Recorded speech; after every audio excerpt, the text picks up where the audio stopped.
Hi, I'm Wendy Zuckerman from Science Versus, and today we wanted to share something really special with you. It's a new Gimlet show that is all about how to deal with a massive, massive problem: Australia's monopoly on wombats. No, it's a show about climate change and how to solve it, and it's called How to Save a Planet. It's hosted by my boss and Gimlet co-founder Alex Bloomberg, as well as marine biologist Dr. Ayana Elizabeth Johnson.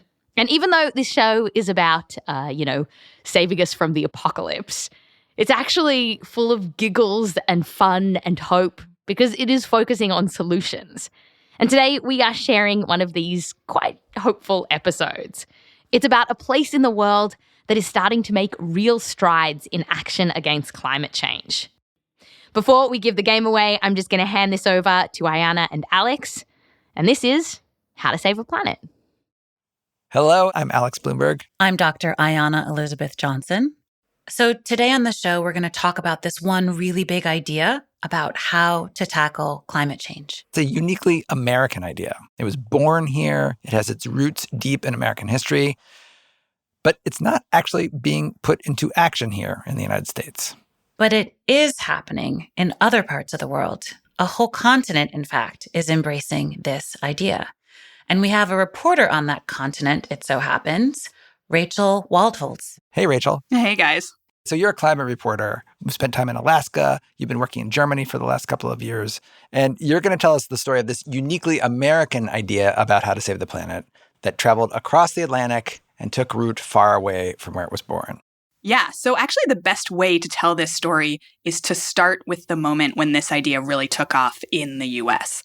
And that was 2 years ago. So in November of 2018, it was a week after the midterm elections. The Democrats had just seized control of the House of Representatives.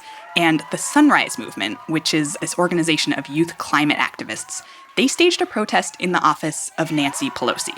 So Pelosi is the leader of the House Democrats. She was about to become Speaker of the House, and they wanted to put pressure on her to take action on climate change. So they're packed into Pelosi's office, and this young woman walks in and starts addressing the crowd.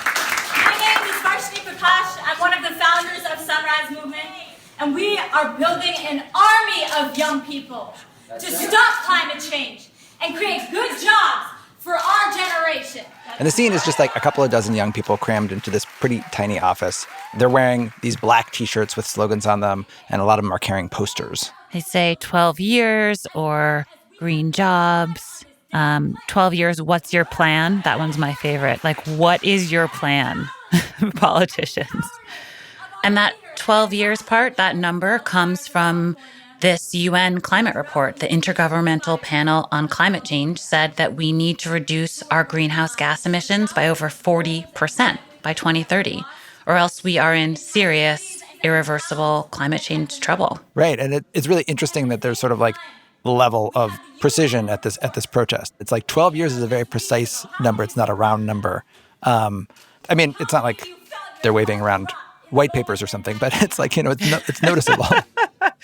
That would be me organizing a protest. I'd be like, Yes, exactly. Have you read this report? And if I could draw your attention It's to the only appendix. 500 pages. In footnote 53, you will note.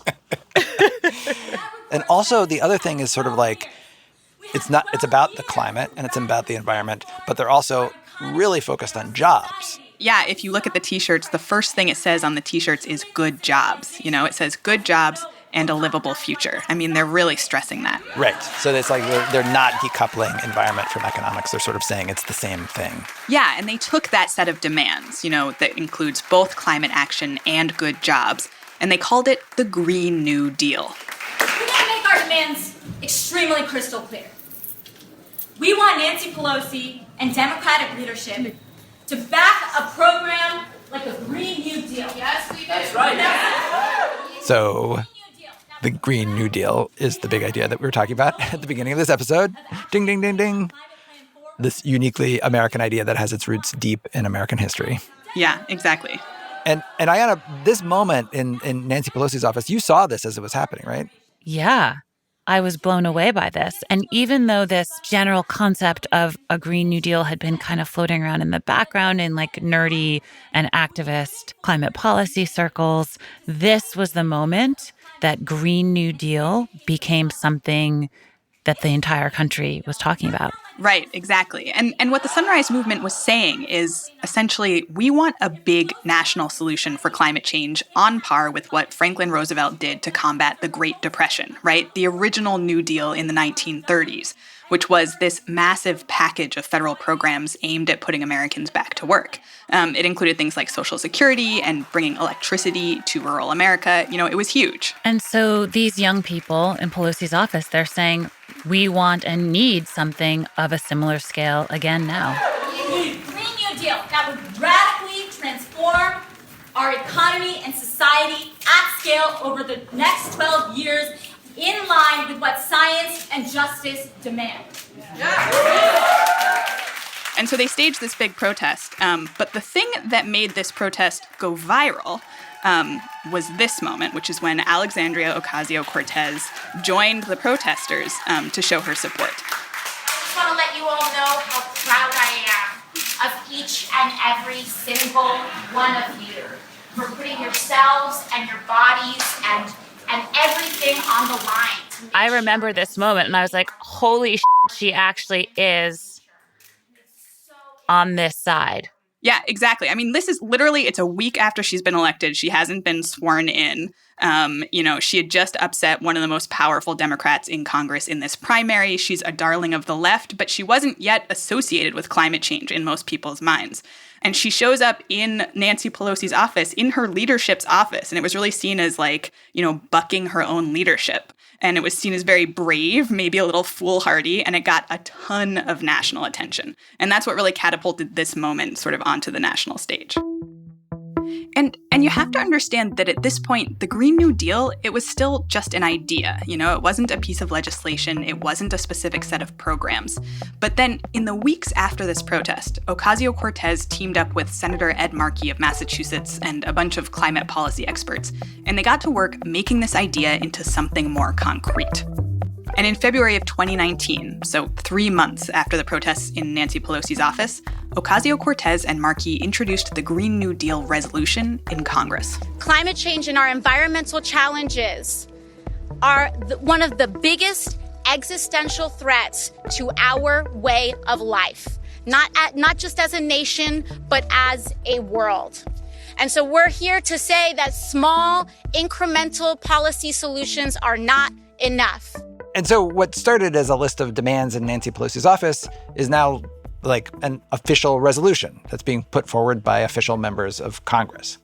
And I think it's important to note here that the entire Green New Deal resolution is like 14 pages, massive font, double-spaced. Like, it'll take you 5 minutes. I would love for everyone to read it. Right. This is a resolution. It's not actual legislation, which can run into the hundreds or thousands of pages. This is more like a call to create a whole set of sweeping laws. It's like a vision statement, a very bold vision statement. And the ultimate goal is to reach net zero carbon emissions while creating millions of new jobs and totally upgrading the country's infrastructure.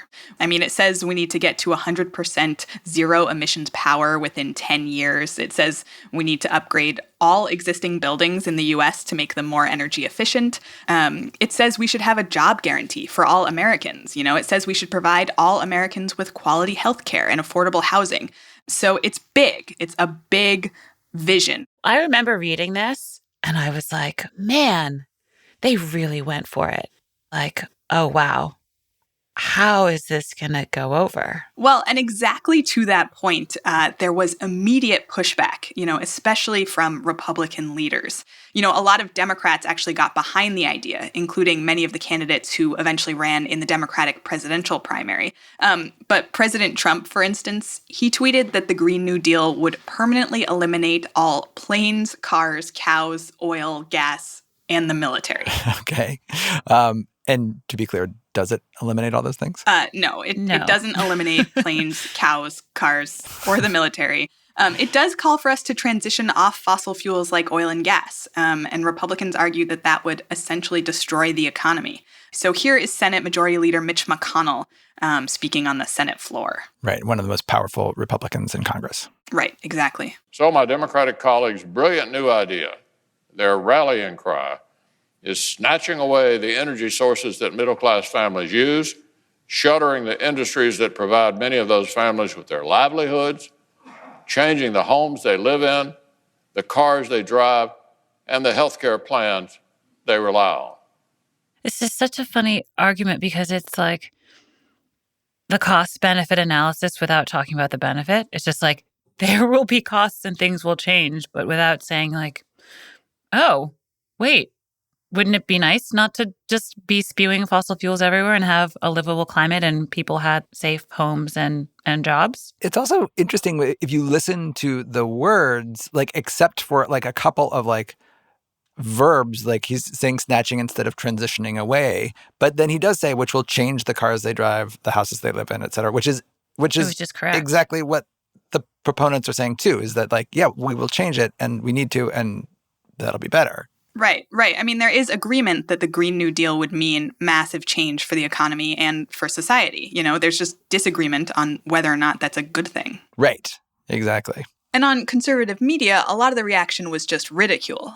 This is the Fox Business Network. All right, the Green New Deal may have gotten its name because you've been smoking the green to support it. The bill has been taking a beating since it was unveiled by Congressman. So basically, rejection and mockery. That's what this was met with on the Republican side.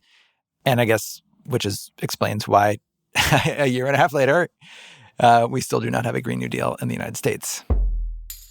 But over here, where I am in Europe, something completely different has happened. And there is a Green New Deal, or at least something very similar, because the European Union is adopting something called the European Green Deal. The European Green Deal. So yeah, sounds familiar. Exactly. So it does sound familiar. So Rachel, tell us, how did this uniquely American proposal that got stalled here in what I would say, unfortunately, is a uniquely American way, how did it take root in Europe? What happened? Well, and to answer that question, we have to go back to late 2018, at right about the same time that the Sunrise Movement occupied Nancy Pelosi's office. We're going back in time. Yeah, do we need a rewind sound? Yeah, let's do the like little and rewind it back. Oh, well, rewinds. Alex, that was good. Thank you. I'm an audio professional. All right, hold on. So we're going back in time. All right, we're back in Nancy Pelosi's office. Remember, we talked about this. Here's Varshney Prakash. We want Nancy Pelosi and Democratic leadership to back a program like the Green New Deal. I'm back. What's happening? Yeah, so just about a month after that protest in the U.S., there was a different moment unfolding over here in Europe, which would send politics down a very different path. My name is Greta Thunberg. I am 15 years old and I'm from Sweden. Ah, it's Greta. I speak on behalf of climate justice now. So this is Greta Thunberg speaking at the UN climate conference in Poland in December of 2018. And now Thunberg is one of the most famous climate activists in the world. But at the time, many people still hadn't heard of her yet, you know, including me. I was at this climate conference. I was there covering it as a reporter. And I remember people talking about this Swedish teenager who had started skipping school to protest in front of the Swedish parliament and demand more action on climate change. She had this sign that became really iconic that said, "School strike for climate." And then she gave this speech at the UN climate conference, which would become really famous. You only speak of green, eternal economic growth because you are too scared of being unpopular. You only talk about moving forward with the same bad ideas that got us into this mess, even when the only sensible thing to do is pull the emergency brake. You are not mature enough to tell it like it is. Even that burden you leave to us children. And I just remember the reaction in the halls of the UN conference, the fact that she was standing up there speaking to the UN, speaking to all of these world leaders and accusing them, essentially, of betraying their children. The year 2078, I will celebrate my 75th birthday. If I have children, maybe they will spend that day with me. Maybe they will ask me about you. Maybe they will ask why you didn't do anything while there still was time to act. You say you love your children above all else, and yet you're stealing their future in front of their very eyes. Man. And I think what's so remarkable about this speech is how she's just like, stop talking about it. It's not helping. Like, I don't need your platitudes. And then you all hop on private jets and keep going about your lives like it was before. It's really powerful. I just cry every time I think about this. It's like, it's so crazy that we're putting all this on the shoulders of kids because our leaders are incapable of leading. And it just like totally breaks my heart. We're stealing all these kids' childhoods because they have to try to save us from ourselves. I know. Yeah. I know. I was welling up watching her too. Yeah, it was really powerful. And Greta's speech and her school strike, they launched a movement. Teenagers around Europe seized on this idea of staging school strikes, and they began walking out of school on Fridays to demand that politicians do something about climate change. And they called their movement Fridays for Future. And I was here in Germany, so I was watching it build. It started with just a few strikes, and it just spread. Teenagers were organizing it on WhatsApp, and it went from town to town until you were having these protests in 25, 50, 100, hundreds of cities and towns across Germany. By the time the middle of March rolled around, so this is 3 months after Greta's speech at the UN Climate Conference, you had tens of thousands of people on the streets in cities across Europe and students striking all over the world. I mean, it was wild. Wir sind hier, wir sind laut. Nicht nur in Köln war dieser Ruf heute zu hören. So I'm just going to translate, but what they were saying is, wir sind hier, wir sind laut. We're here, we're loud because you're stealing our future. That was the big chant. Oh, look at all those kids.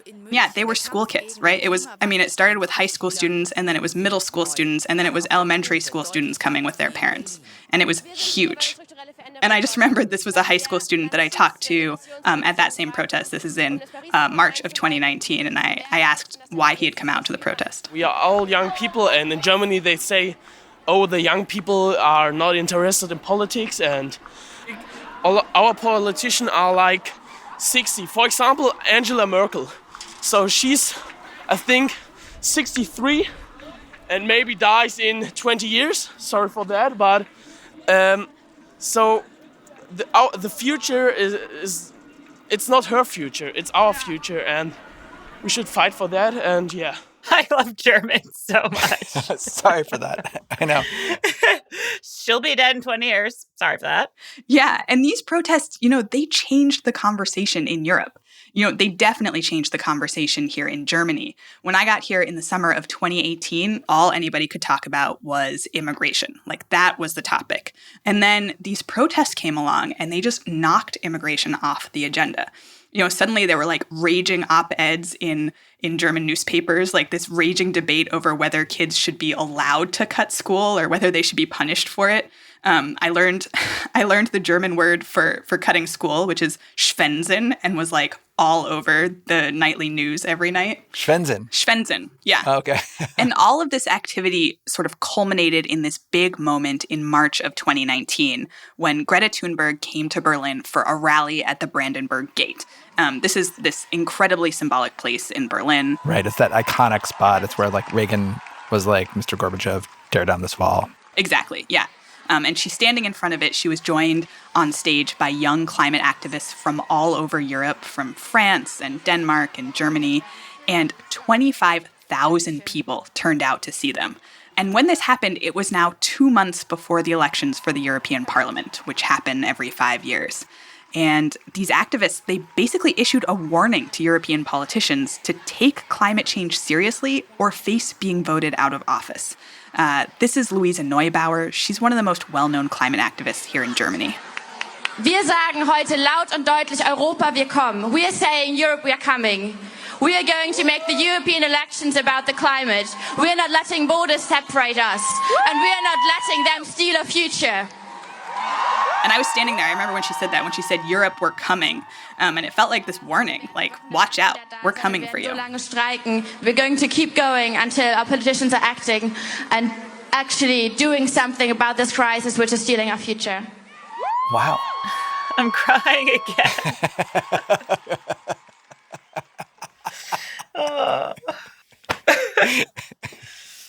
This is a hard Dr. job. Johnson, you got to hold it together. This is a sacred trust, hosting a podcast.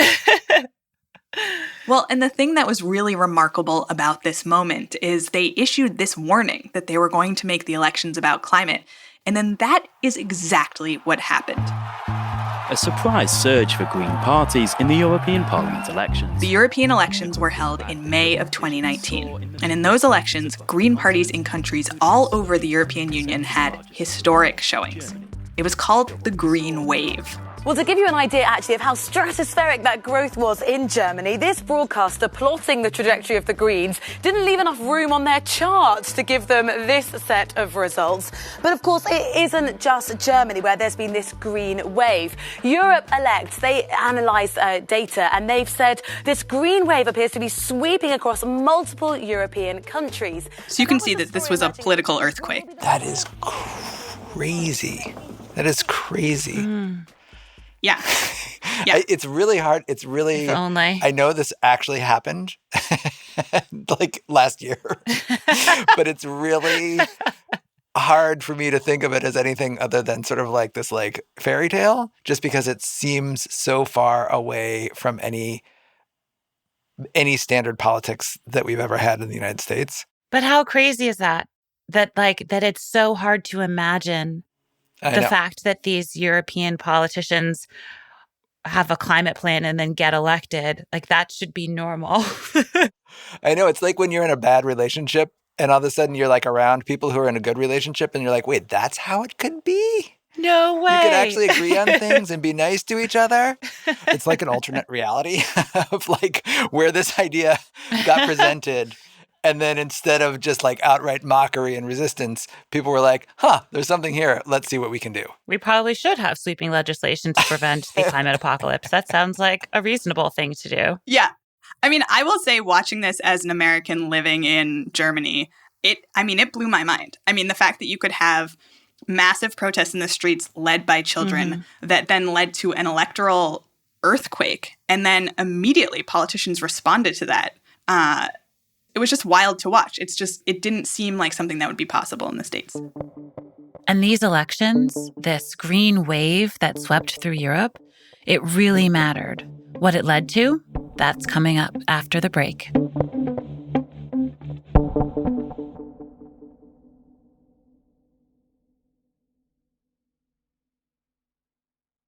Welcome back. Welcome back. We're here with Rachel Waldholtz talking about the green wave that swept green politicians into the European Parliament in 2019.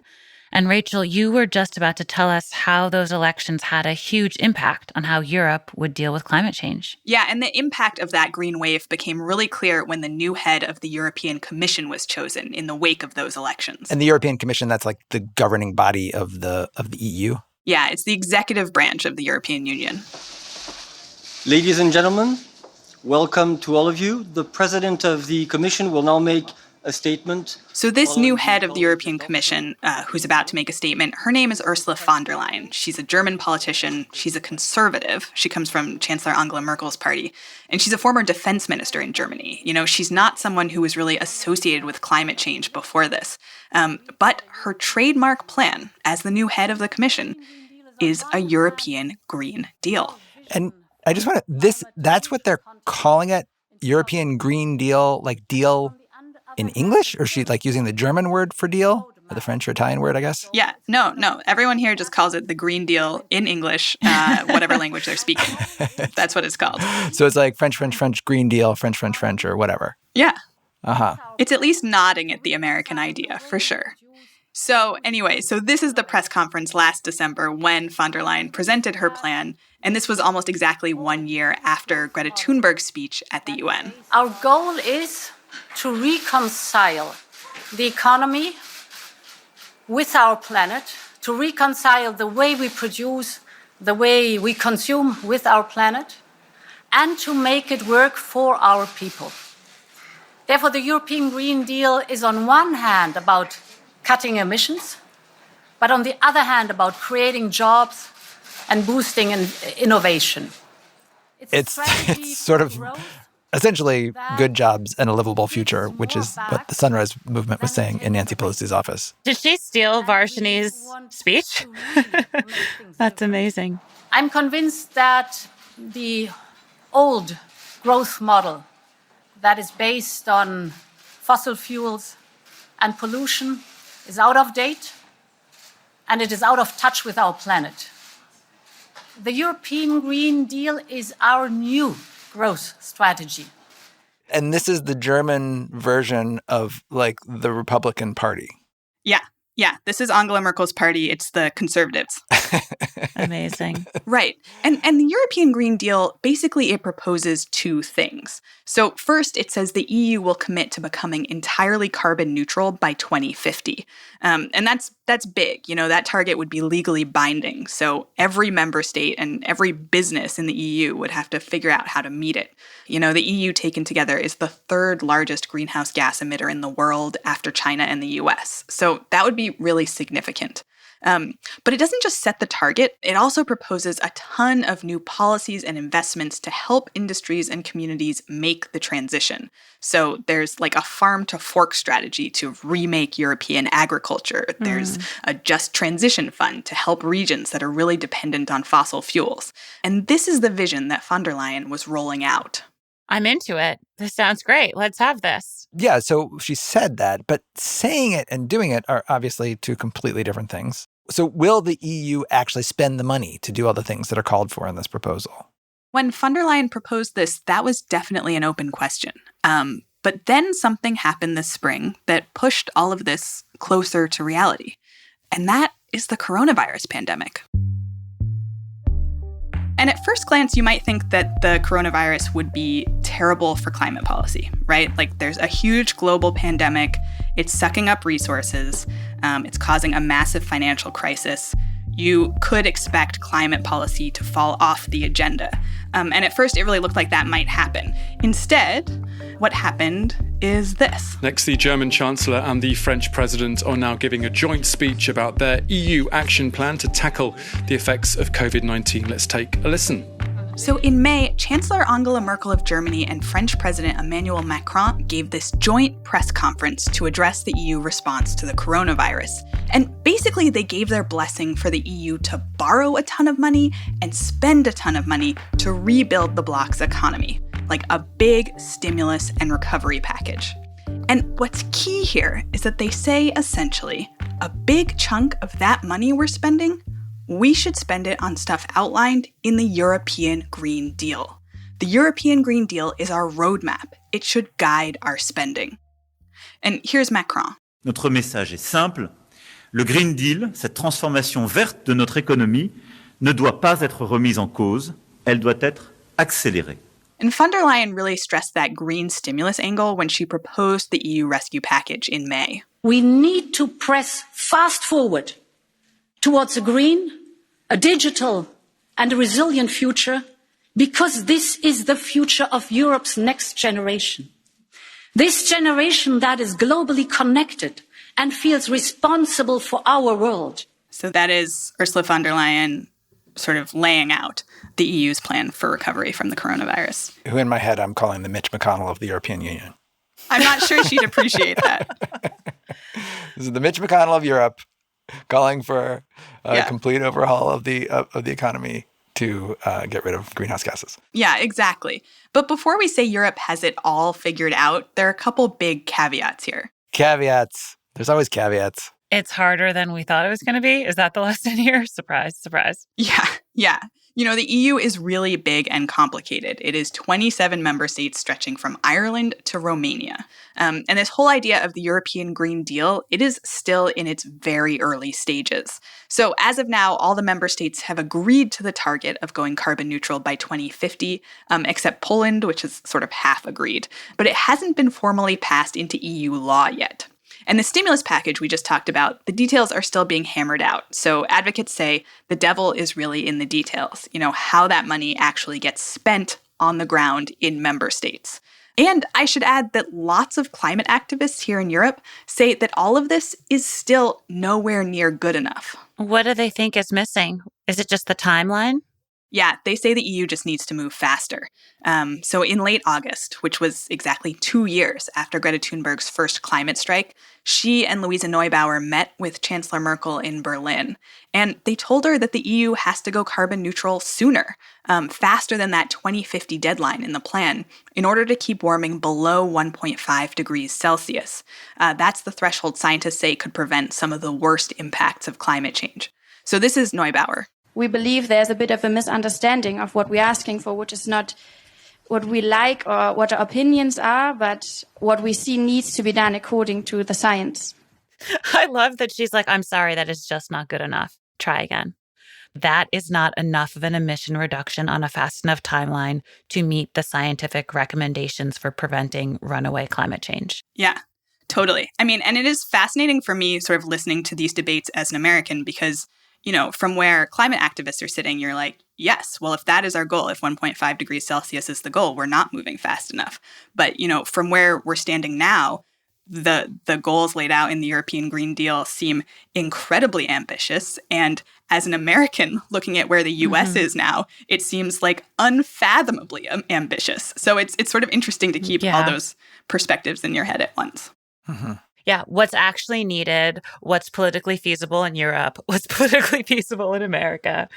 Yeah. So, okay. So completely divergent sort of realities faced with the same proposal, a Green New Deal. These two sort of regions of the world took two completely different approaches. What do you think the United States can learn from like Europe's experience here? Like how can we make it happen here?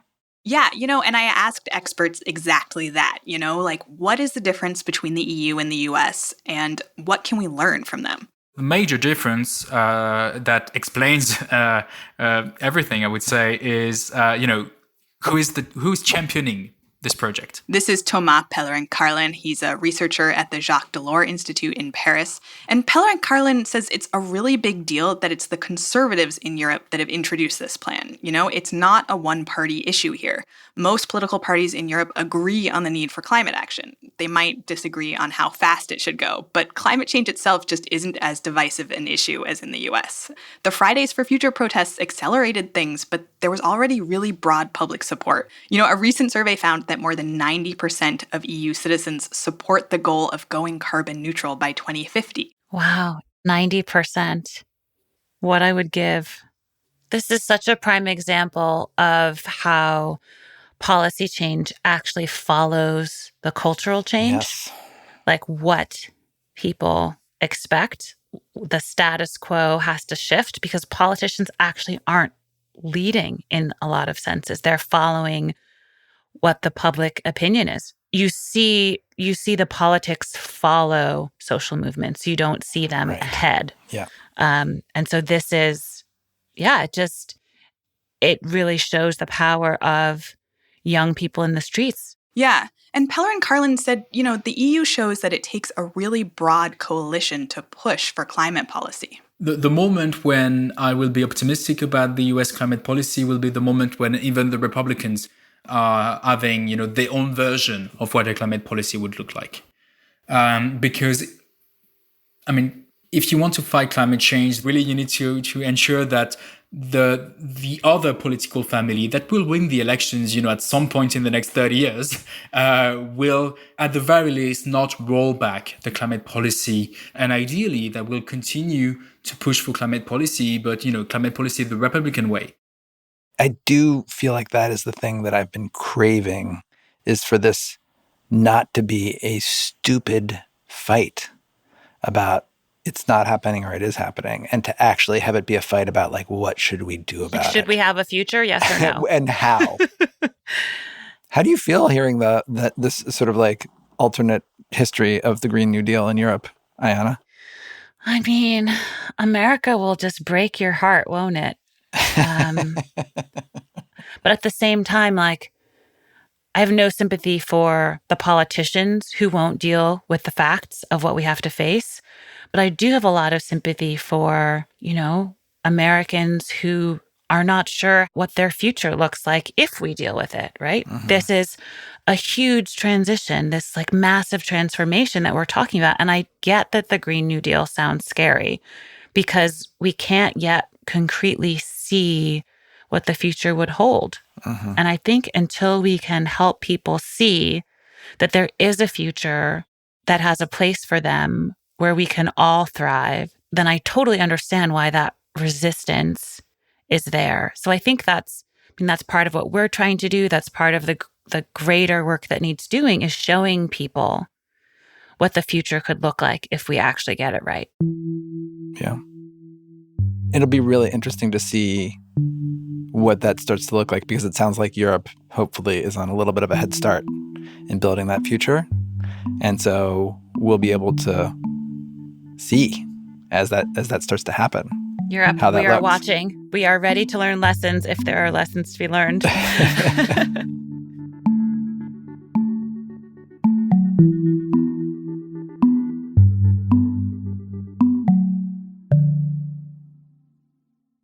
That was an episode from a new podcast called How to Save a Planet. They have a lot more great episodes out on their feed right now, so you should definitely check them out and subscribe wherever you listen to podcasts. Details are in our show notes. Next week, we're going to be back with regular Science Versus with a super fun episode on super volcanoes. How scared should you be? I'm Wendy Zuckerman. I'll fact you next time.